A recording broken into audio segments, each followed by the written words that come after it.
अस्सलामुअलैकुम my dear students, my name is Hasan Raza. उम्मीद करता हूँ आप तमाम स्टूडेंट्स बखैर व आफियत हैं।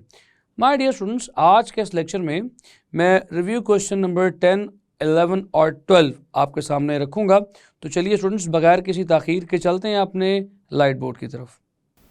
माय डियर स्टूडेंट्स, ये रहा हमारे आज के लेक्चर का पहला review question 17.10। Dear students, question says what do you understand by the term word processing. Word processing से क्या मुराद है? वर्ड प्रोसेसिंग से आप क्या मतलब अखज़ करते हैं? क्या मतलब है वर्ड प्रोसेसिंग का? एंड द डाटा मैनेजिंग, और डाटा मैनेजिंग का क्या मतलब है, या डाटा मैनेजिंग से आप क्या मतलब अखज़ करते हैं? तो डियर स्टूडेंट्स, चलिए बारी बारी ज़रा वर्ड प्रोसेसिंग और डाटा मैनेजिंग के कॉन्सेप्ट को रिकॉल कर लेते हैं। डियर स्टूडेंट्स, हमने कहा था कि हम अपने कंप्यूटर को यूज़ करते हुए डिफरेंट लेटर्स लिख सकते हैं, रिपोर्ट्स लिख सकते हैं, बुक्स लिख सकते हैं, आर्टिकल्स लिख सकते हैं। डियर स्टूडेंट्स, इन तमाम चीज़ों को लिखने के लिए कंप्यूटर के यूज़ को वर्ड प्रोसेसिंग कहते हैं। यानी कि the use of computer to write letter, reports, essays और एनीथिंग, कुछ भी लिखने के लिए जो कंप्यूटर का यूज़ है डियर स्टूडेंट्स, ये वर्ड प्रोसेसिंग कहलाता है। अब वर्ड प्रोसेसिंग में ना सिर्फ लेटर लिख सकते हो, बुक्स लिख सकते हो, बल्कि इन्हें एडिट भी कर सकते हो। यानी कि किसी का लिखा हुआ डॉक्यूमेंट आप अपने पास अपने कंप्यूटर पे अपनी मर्जी से चेंज, अपनी मर्जी से अमेंड, अपनी मर्जी से मैनिपुलेट कर सकते हो। उस टेक्स्ट को चेंज कर सकते हो जो पहले से लिखा हुआ है, उन ग्राफिक्स को जो पहले से लगे हुए हैं, उन पिक्चर्स को जो पहले से मौजूद हैं, डिलीट भी कर सकते हो, चेंज भी कर सकते हो। और माय डियर स्टूडेंट्स, ना सिर्फ ये बल्कि नए ग्राफिक्स, नई पिक्चर्स ऐड भी कर सकते हो। यानी वर्ड प्रोसेसिंग एक ऐसी आर्ट, एक ऐसी टेक्निक है जो मुकम्मल तौर पे आपको किसी भी डॉक्यूमेंट को ऑल्टर करने की, चेंज करने की सलाहियत, इख्तियार प्रोवाइड करती है। माय डियर स्टूडेंट्स, चलिए फिर अपनी बुक से देखते हैं कि हमारी बुक इस बारे में क्या कहती है। Word processing is such a use of computer through which we can write a letter, article, book और प्रिपेयर अ रिपोर्ट। सो ये कंप्यूटर का एक ऐसा यूज़ है जिसकी मदद से आप लेटर लिख सकते हैं, एक आर्टिकल लिख सकते हैं, किताब लिख सकते हैं, या एक रिपोर्ट तैयार कर सकते हैं। तो डियर स्टूडेंट्स, यही दो लाइनें इसकी डेफिनेशन के तौर पे भी लिखी जा सकती हैं। Word processing is a computer programme. तो याद रखिएगा, वर्ड प्रोसेसिंग कंप्यूटर प्रोग्राम की एक एग्जांपल है। अगर कभी पूछ लिया जाए एमसीक्यूज़ में, एक छोटा सा मल्टीपल चॉइस क्वेश्चन अगर आपके सामने आ जाए कि जी क्या है वर्ड प्रोसेसिंग, तो आप कहेंगे word processing is a computer program. Using this program we can develop any document. हम कोई भी डॉक्यूमेंट तैयार कर सकते हैं। See it on the screen, तैयार करने के बाद इसे सामने स्क्रीन पर देख भी सकते हैं। We can edit the document, हम डॉक्यूमेंट को एडिट कर सकते हैं। Add some new text और delete the previous text, हम इसमें कुछ नया टेक्स्ट ऐड भी कर सकते हैं, कुछ नए ख्यालात, कुछ नए पॉइंट्स ऐड भी कर सकते हैं, और कुछ पुराने डिलीट भी कर सकते हैं। और मेक अमेंडमेंट्स, उसी टेक्स्ट में कुछ चेंजिंग भी डाली जा सकती हैं, कुछ अमेंडमेंट्स भी डाली जा सकती हैं। We can move the text, हम टेक्स्ट को मूव कर सकते हैं। From one page to another, एक पेज से दूसरे पेज पर। Even from one document to another. Dear students, इस टेक्स्ट को हम ना सिर्फ एक पेज से दूसरे पेज तक, बल्कि एक डॉक्यूमेंट से दूसरे डॉक्यूमेंट तक भी ट्रांसफ़र कर सकते हैं। जब डॉक्यूमेंट्स तैयार हो जाएं तो फिर उन डॉक्यूमेंट्स को स्टोर भी किया जा सकता है, और स्टोर करने के बाद उन्हें प्रिंट भी किया जा सकता है। उनकी हार्ड कॉपी, यानी उन्हें कागज़ पर पेपर पर भी अचीव किया जा सकता है. So documents can be stored in memory and its print can also be taken by the means of modern word processing. We can write it in different styles and different colors. हम मुख्तलिफ styles में, मुख्तलिफ colours में भी लिख सकते हैं. Dear students, we can also use graphics. तो आपने देखा कि वर्ड प्रोसेसिंग टेक्निक हमें कितनी ज़्यादा आसानी, कितनी ज़्यादा लिबर्टी, कितना ज़्यादा इख्तियार प्रोवाइड करती है किसी भी डॉक्यूमेंट को एडिट करने और किसी भी डॉक्यूमेंट को डेवलप करने के लिए. तो माय डियर स्टूडेंट्स, ये तो था वर्ड प्रोसेसिंग के ऊपर थोड़ा सा एक्सप्लेनेशन जो मैंने आपके सामने हमारी बुक से रखा. अब बात करते हैं data management, monitoring and control की, यहाँ स्पेसिफिकली डाटा मैनेजिंग की. डियर स्टूडेंट्स, किसी भी प्रोसेस की तरक्की का दारोमदार है उस प्रोसेस में इस्तेमाल होने वाले डाटा की मैनेजमेंट. आप डाटा को मैनेज करते हुए तरक्की की बेहतरीन मनाजिल तय कर सकते हैं. चलिए कुछ एग्जाम्पल से इस पॉइंट को समझने की कोशिश करते हैं.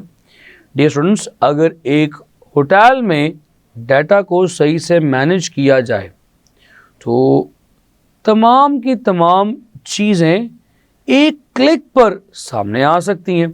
फॉर एग्ज़ाम्पल, अगर एक होटल में कितने रूम्स हैं, इसका सारा रिकॉर्ड, कितने रूम बुक है, कितने रूम्स वेकेंट हैं और कितने गेस्ट कितने रूम्स में ठहरे हुए हैं और किस किस गेस्ट ने कौन कौन सी फैसिलिटी अवेल की है.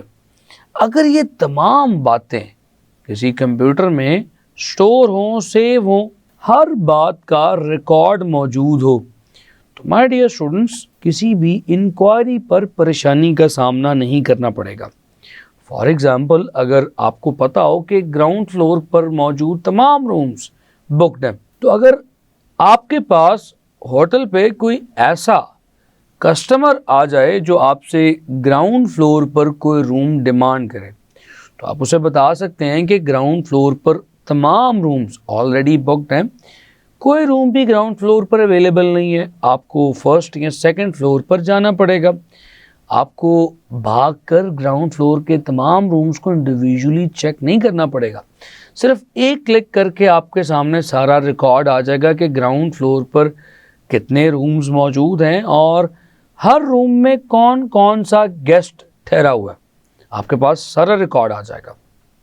और डियर स्टूडेंट्स, जब कोई गेस्ट आपके होटल से चेकआउट करने लगेगा तो उसने कितनी फैसिलिटीज़ यूज़ की हैं, उसने कितना फूड यूज़ किया है, वो तमाम रिकॉर्ड आपके पास एक क्लिक की दूरी पर मौजूद होगा. तो आपको बिल बनाने में काफ़ी आसानी होगी. यानी कि वो काम जो 3-4 लोग किया करते थे, यहाँ पर एक अकेला कंप्यूटर ही कर रहा है. माय डियर स्टूडेंट्स, इसी तरह से लाइब्रेरीज़ में भी ये डाटा मैनेजमेंट बहुत इंपॉर्टेंट है. कितनी बुक्स लाइब्रेरी में मौजूद हैं, बुक्स कहाँ कहाँ मौजूद हैं, किस किस शेल्फ में मौजूद हैं. अगर ये सारा रिकॉर्ड लाइब्रेरियन की टेबल पर पड़े कंप्यूटर में मौजूद है, तो उसके पास भी जब भी कोई इंक्वायरी आएगी वो उस इंक्वायरी को फ़ौरन डील कर लेगा. अगर उसके पास कोई शख्स ऐसी बुक डिमांड करने के लिए आता है जो लाइब्रेरियन के पास अवेलेबल नहीं है, तो वो फ़ौरन से बता देगा कि ये बुक किसी XYZ पर्सन ने इशू की हुई है जो आने वाली इस डेट को रिटर्न कर देगा.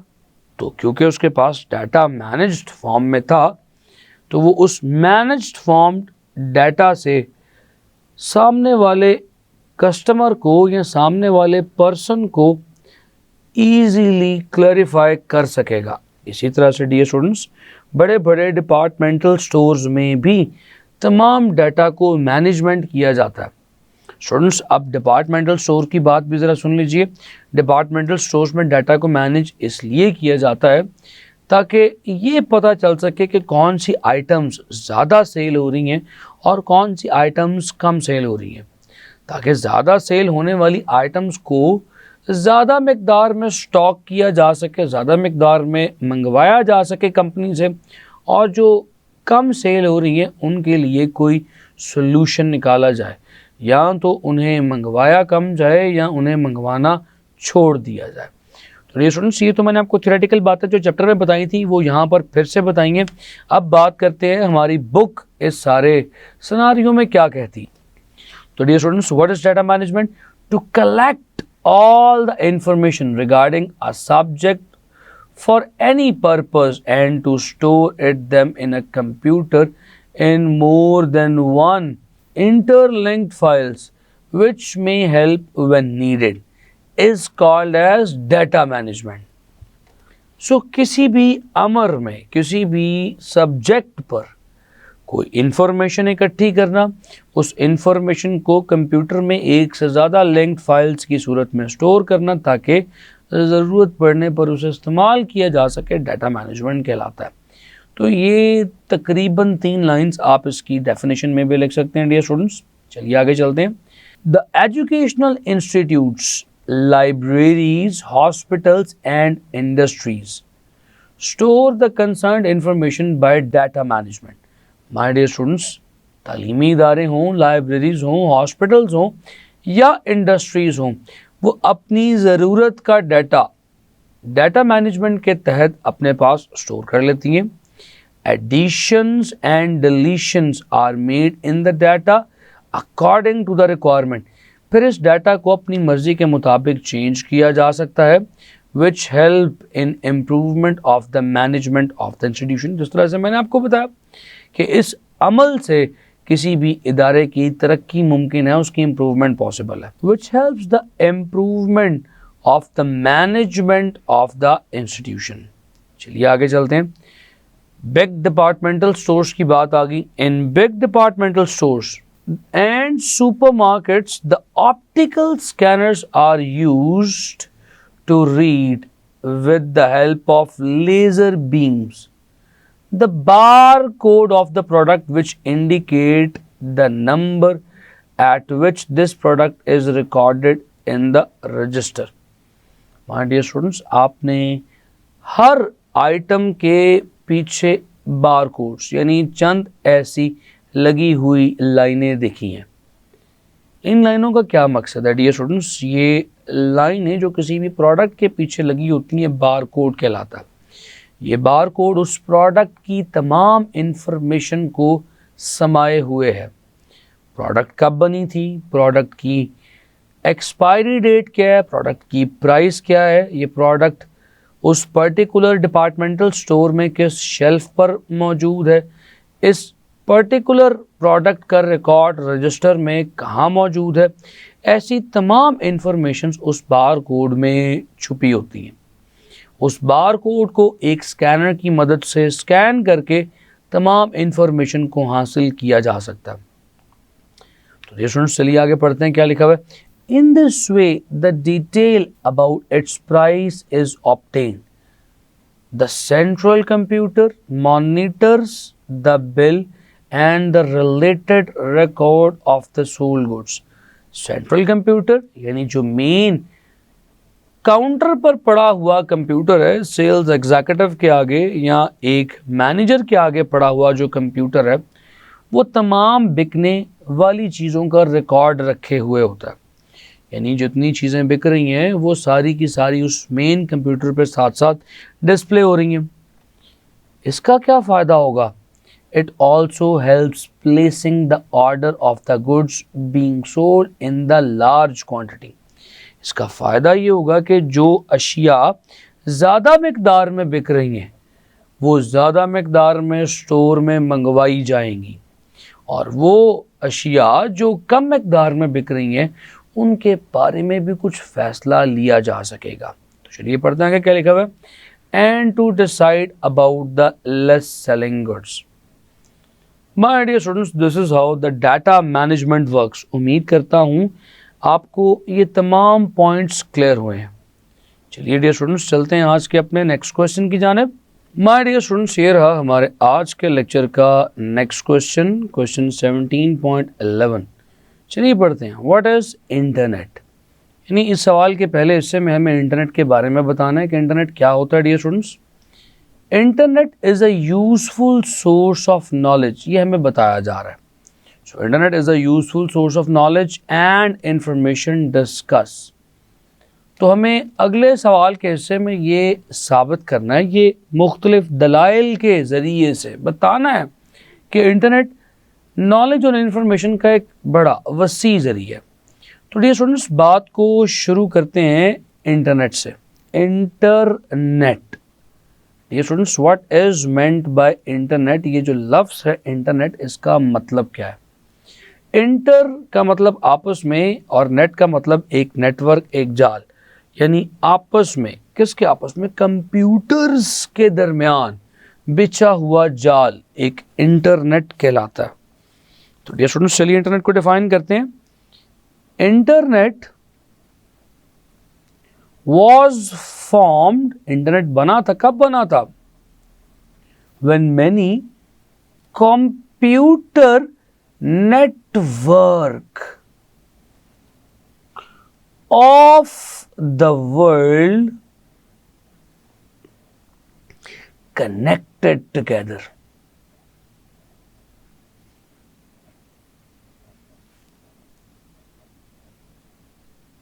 जब दुनिया के बहुत सारे कंप्यूटर नेटवर्क्स आपस में जुड़े, क्यों जुड़े? With the objective of communicating with each other. With objective of communicating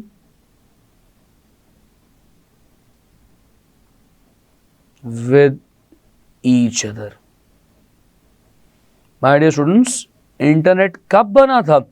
जब कंप्यूटर नेटवर्क्स, बहुत सारे कंप्यूटर नेटवर्क्स आपस में एक नेटवर्क के थ्रू जुड़े। क्यों जुड़े? ताकि आपस में कम्युनिकेट कर सकें, आपस में इंफॉर्मेशन को शेयर कर सकें। तो उनके जुड़ने से जो नेटवर्क तश्कील हुआ डियर स्टूडेंट्स, उसे इंटरनेट कहा जाता है। तो माय डियर स्टूडेंट्स, मैं सिंपली फिर ये भी कह सकता हूँ कि इंटरनेट असल में कंप्यूटर के नेटवर्क्स का एक बड़ा नेटवर्क है। तो dear students, finally I can say the internet is the network of computer network. ये कंप्यूटर के नेटवर्क्स का एक बड़ा जाल है, एक बड़ा नेटवर्क है माय डियर स्टूडेंट्स।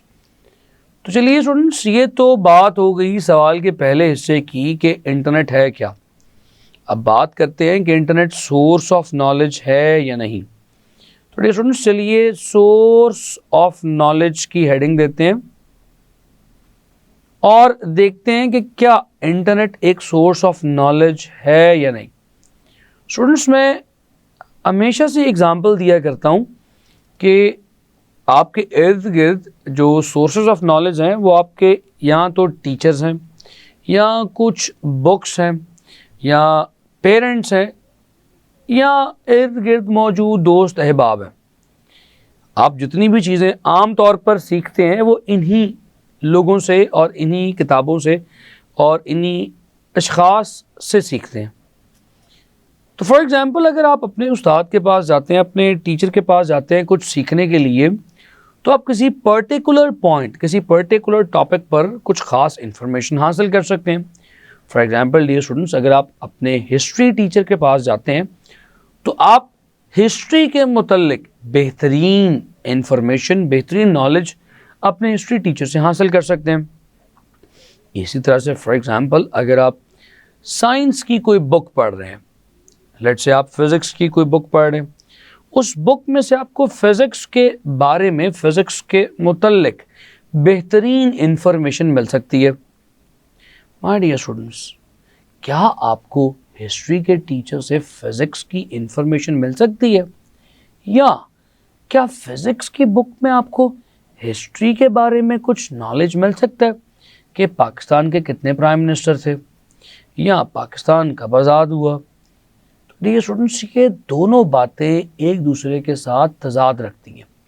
हिस्ट्री के टीचर की एक्सपर्टीज़ हिस्ट्री में होंगी, उससे फिज़िक्स का नॉलेज हासिल नहीं किया जा सकता।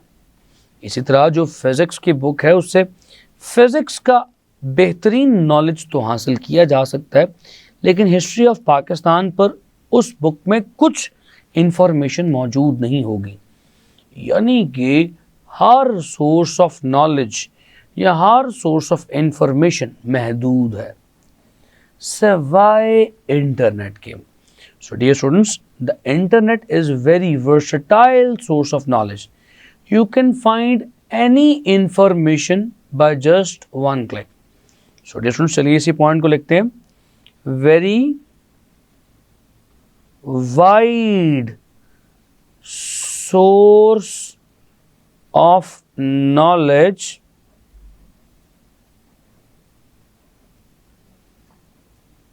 any information can be obtained on any topic with just one click. सिर्फ एक क्लिक की दूरी पर तमाम इंफॉर्मेशन आपके सामने आ जाएगी। माय डियर स्टूडेंट्स, इंफॉर्मेशन के साथ साथ आपको वीडियो लेक्चर्स, आपको डॉक्यूमेंट्स की सूरत में नोट्स, हर किस्म की गाइडेंस भी मिल सकती है। तो चलिए स्टूडेंट्स, ये भी बात लिख देते हैं। Video lectures and notes on any topic are also available. किसी भी टॉपिक्स पर कोई वीडियो लेक्चर्स हो, नोट्स हो, आपको फ्री ऑफ कॉस्ट अवेलेबल है। तो yes, we can say that internet is a useful source of knowledge and information. My dear students, मैं उम्मीद करता हूँ कि आपको ये क्वेश्चन भी समझ आ चुका है। तो चलिए फिर आज के अपने अगले सवाल की जानिब मूव ऑन करते हैं, जो इस चैप्टर के लिए लास्ट रिव्यू क्वेश्चन है। माय डियर स्टूडेंट्स, ये रहा हमारे आज के लेक्चर का last review question 17.12। Discuss the role of information technology in school education. School education में इंफॉर्मेशन टेक्नोलॉजी का रोल क्या है? डियर स्टूडेंट्स, स्कूल एजुकेशन में इंफॉर्मेशन टेक्नोलॉजी का बहुत वाइटल रोल है। सबसे पहला रोल जो इंफॉर्मेशन टेक्नोलॉजी ने स्कूल एजुकेशन में अदा किया है वो थ्रू ई लर्निंग अदा किया है। My dear students, e learning क्या होती है? स्टूडेंट्स, आप घर बैठकर जो इस वक्त ये लेक्चर सुन रहे हैं, ये भी ई लर्निंग या इलेक्ट्रॉनिक लर्निंग ही कहलाता है। ई लर्निंग ने स्टूडेंट्स के लिए बहुत आसानी पैदा कर दी है। क्वालिटी ऑफ एजुकेशन बहुत बढ़ चुकी है, बहुत बेहतर हो चुकी है। स्टूडेंट्स के पास वाइड वैरायटी ऑफ चॉइसेस मौजूद हैं कि वो एक पर्टिकुलर सब्जेक्ट किस टीचर से पढ़ना चाहते हैं, किस टीचर का लेक्चर सुनना पसंद करते हैं, या किस टीचर का कॉन्सेप्ट इजीली अंडरस्टैंड कर जाते हैं। तो क्वालिटी ऑटोमेटिकली बेटर हो गई जब चॉइस ऑफ टीचर अवेलेबल हो गई। माय डियर स्टूडेंट्स, साथ ही इस ई लर्निंग की वजह से एजुकेशन रूरल एरियाज़ में भी एक्सेसिबल हो गई, यानी उन एरियाज़ में जहाँ पर इंफ्रास्ट्रक्चर मौजूद नहीं था, उन रिमोट एरियाज़ में जहाँ पर क्वालिटी टीचर्स अवेलेबल नहीं थे, क्वालिटी इंफ्रास्ट्रक्चर अवेलेबल नहीं था। ई लर्निंग की वजह से डियर स्टूडेंट्स, एक स्टूडेंट वहाँ पर किसी रिमोट एरिया में बैठकर भी क्वालिटी लेक्चर को ले सकता है। तो तालीम कोने कोने तक आम हो गई इस इंफॉर्मेशन टेक्नोलॉजी की वजह से। तो चलिए डियर स्टूडेंट्स, यही सेकंड पॉइंट लिखते हैं। School education is made accessible in remote areas. तो चलिए इस पॉइंट को लिखते हैं। School education is accessible in remote areas through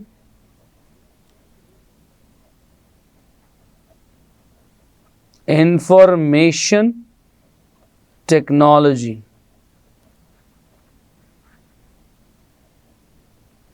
my dear students, ये रहा हमारा सेकंड मेजर पॉइंट या second major role information technology के एतबार से.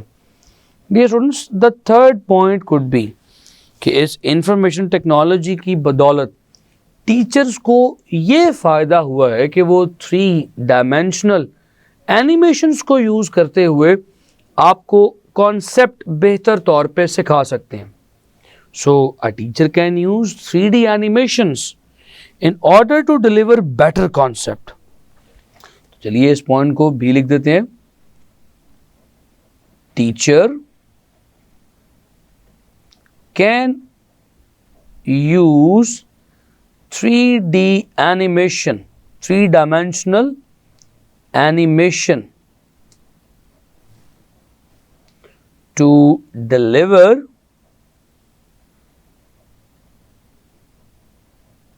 the concepts in better way. My dear students, मैं उम्मीद करता हूँ ये तमाम पॉइंट्स भी आप तक पहुँच चुके हैं, आपने इन्हें नोट भी कर लिया है और आप समझ भी चुके हैं. My dear students, मैं उम्मीद करता हूँ तमाम रिव्यू क्वेश्चंस आपको क्लियर हुए हैं, आपने समझे हैं और लिखे भी हैं. अपना बेइंतहा ख्याल रखें. अगली बार मुलाकात करूंगा इस चैप्टर के कॉन्सेप्चुअल क्वेश्चंस के साथ. सी यू नेक्स्ट टाइम. खुदा हाफिज़.